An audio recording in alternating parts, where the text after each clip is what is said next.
आज हम बनाऊंगा मीट मैगी वाटर ये टमाटर कोरिएंडर लीफ और ये करना मैगी विस्टा और ये ऑयल प्याज को रखिबे अंदर को ये काटिया को भइबे को बड़ा से दुई की प्यान नाम माने बचेबा वगैरह है बोला गरम हैला बल्ले एदल पकावो ये बटर पकान दे ओ टमाटर पकान दे ओ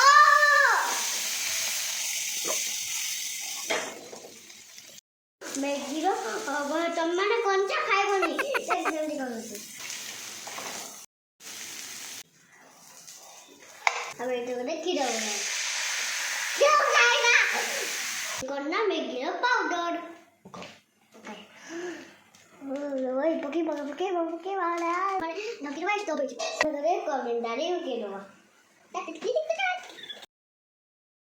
पने बता की खाइबा